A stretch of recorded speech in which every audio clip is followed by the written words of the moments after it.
Hi welcome to తెలుగుబట్ channel. ఈరోజు ప్రధాన వార్తలు ఒకసారి చూస్తే ఇటు డ్రంక్ అండ్ డ్రైవ్ కేసుల్లో పట్టుబడితే పాత నిబంధనల ప్రకారం ఎటువంటి చర్యలు తీసుకునేవారు, కొత్త నిబంధనల ప్రకారం ఎటువంటి చర్యలు తీసుకునేవారు. ఇక తెలంగాణ ఫ్యూచర్ సిటీలో ఈ నెల 8-9లో జరిగే గ్లోబల్ సమ్మిట్లో ఏ కంపెనీలు పాల్గొనబోతున్నాయి, ఏ కంపెనీలు ఎంఓయూ కుదుర్చుకోబోతున్నాయి. అదేవిధంగా ఇటు అమృత్ భారత్ స్టేషన్ స్కీమ్లో భాగంగా తెలంగాణలో ఇటు దక్షిణ మధ్య రైల్వే ఆధ్వర్యంలో ఏ స్టేషన్లకు ఎన్ని కోట్లు నిధులు కేటాయించారు మొత్తం నేను ఈ వీడియోలో ఎక్స్ప్లెయిన్ చేసే ప్రయత్నం చేస్తాను. ఎవరైతే మన ఛానల్ సబ్స్క్రైబ్ చేసుకోలేదో సబ్స్క్రైబ్ చేసుకోండి, లైక్ చేయండి, షేర్ చేయండి. ఇక మొదట వార్త చూసుకుంటే ఎవరైనా సరే డ్రంక్ అండ్ డ్రైవ్ కేసులో పట్టుబడితే పాత చట్టం ప్రకారం ఎటువంటి నిబంధనలు ఉన్నాయని చూస్తే ఎవరైనా సరే ఇంత ముందు పట్టుబడితే ₹1000 లేదా ₹2000 జరిమానా విధించేవాళ్ళు. అదేవిధంగా కేసు తీవ్రతను బట్టి కూడా జైలు శిక్ష విధించేవారు. ఒకవేళ మొదటిసారి తప్పు చేసి దొరికితే ఇటు సామాజిక సేవా చైతన్య కార్యక్రమాలు కూడా చేపట్టి శిక్ష విధించేవారు. ఇది పాత చట్టం ప్రకారం.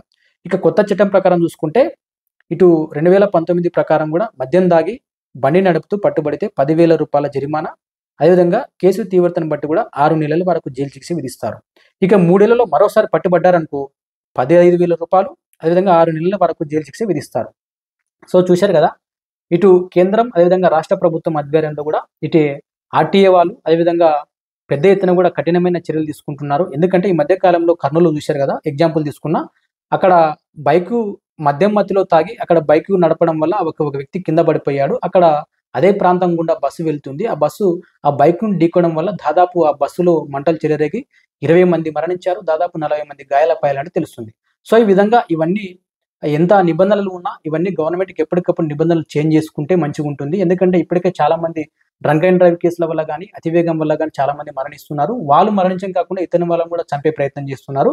అదేవిధంగా ఇటు ఈ మధ్య కాలంలో తెలంగాణలో దాదాపు ఒక రోజు కూడా 22 మంది యాక్సిడెంట్ల వల్ల చనిపోతున్నారు. రాష్ట్ర వ్యాప్తంగా చూసుకున్న సంవత్సరానికి దాదాపు 8,000 మంది మరణిస్తున్నట్టు తెలుస్తుంది. సో ఇవన్నీ దృష్టిలో పెట్టుకొని కూడా ప్రభుత్వాలు కూడా ఎప్పటికప్పుడు చర్యలు తీసుకుంటే మంచిగా ఉందని కూడా ప్రజలు అయితే ఆలోచిస్తున్నారన్నమాట. ఇక రెండో వార్త విషయానికి వస్తే అయితే ఫ్యూచర్ సిటీలో ఈ నెల 8-9లో జరిగే గ్లోబల్ సమ్మిట్లో భాగంగా అక్కడ ఏ కంపెనీలు పాల్గొనబోతున్నాయి, ఏ కంపెనీలు ఎన్నెన్ని కోట్లు పెట్టుబడులు పెట్టబోతున్నాయో చూస్తే ఇటు ఈ నెల జరిగే దాదాపు ఇటు అజయ్ దేవగన్ తెలుసు కదా, అజయ్ దేవగన్ కూడా ఇటు ఫ్యూచర్ సిటీకి సంబంధించి చూసుకున్న ఈ నెల 8-9లో జరిగే కార్యక్రమంలో ఆయన పాల్గొనబోతున్నారు. అక్కడ ఆయన ఫిలిం సిటీ కూడా ఏర్పాటు చేయనున్నట్టు తెలుస్తుంది. ఈయనతో పాటు ఇటు రిలయన్స్ సంస్థ వంతారా కూడా ఇక్కడ ఎంఓయూ కుదుర్చుకొని అదేవిధంగా ఇక్కడ పెట్టుబడులు పెట్టడానికి రెడీ ఉందని చెప్పొచ్చు. ఇటు వీళ్ళతో పాటు ఇటు ఫుడ్ లింక్ సంస్థ F&B హోల్డింగ్స్ అనే కంపెనీ కూడా దాదాపు 3,000 కోట్లతో ఇటు ఫ్యూచర్ సిటీలో 3 హోటళ్లను కూడా నిర్మించేందుకు ఒప్పందం చేసుకున్నట్టు తెలుస్తుంది. అంటే ఈ నెల 8-9లో అక్కడ గ్లోబల్ సమ్మిట్ జరుగుతుంది కదా, అక్కడ వీళ్ళందరూ కూడా ఎంఓయూ కుదుర్చుకునే అవకాశం ఉందని తెలుస్తుంది అనమాట. అదేవిధంగా ఇటు ఫ్యూచర్ సిటీపై కూడా ఇటు తెలంగాణ ప్రభుత్వం అయితే పెద్ద ఎత్తున ఫోకస్ చేస్తుంది. ఇక్కడ మీర్పేట్ ఖాన్ నుంచి అదేవిధంగా మచిలీపట్నం వరకు అయితే ఈ మార్గం గుండా రోడ్డు కూడా వేస్తున్నట్టు తెలుస్తుంది. సో చూశారు కదా, ఇటు తెలంగాణ ప్రభుత్వం అయితే ఇటు ఫ్యూచర్ సిటీపై చాలా పెద్ద ఎత్తున ఫోకస్ చేసిందని చెప్పొచ్చు. అదేవిధంగా ఇటు మూడో వార్త చూసుకుంటే ఇటు తెలంగాణలో ఇటు అమృత్ భారత్ స్టేషన్ స్కీమ్లో భాగంగా తెలంగాణలో ఏ స్టేషన్లకు ఎన్ని నిధులు కేటాయించారని చూస్తే ఇక్కడ చూడండి, చూపిస్తున్నాను. ఇటు నాంపల్లి స్టేషన్కి వచ్చేసి 309 కోట్లు, హైటెక్ సిటీకి వచ్చేసి దాదాపు 26 కోట్లు, ఇటు హఫీజ్పేటకు వచ్చేసి 26 కోట్లు, ఉప్పుగూడకు వచ్చేసి 26 కోట్లు, మలక్పేటకు వచ్చేసి 36 కోట్లు, మల్కాజిగిరికి వచ్చేసి 27 కోట్లు, యాకత్పురకు వచ్చేసి 8 కోట్లు, ముందానగర్కి వచ్చేసి 12 కోట్లు, షాద్నగర్కి వచ్చేసి 9 కోట్లు, మిర్చల్కి వచ్చేసి 8 కోట్లు.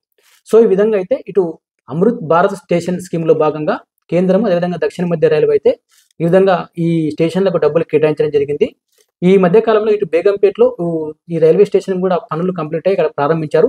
మిగతా 12-11 స్టేషన్లు కూడా ఇంకా పెన్నులు పన్ను ఉండడం వల్ల అక్కడ కూడా త్వరలో కూడా ఈ పనులు కంప్లీట్ చేసి అక్కడ స్టేషన్లు అయితే ఓపెన్ చేసి ప్రజలకు అందుబాటులోకి తెచ్చే ప్రయత్నం చేస్తుంది దక్షిణ మధ్య రైల్వే. సో చూశారు కదా, రాబోయే రోజుల్లో ఇటువంటి కంటెంట్ పెట్టడమే కాకుండా ఇంకా ఏమైనా అప్డేట్ కంటెంట్ మన ఛానల్లో పెట్టే ప్రయత్నం చేస్తాను.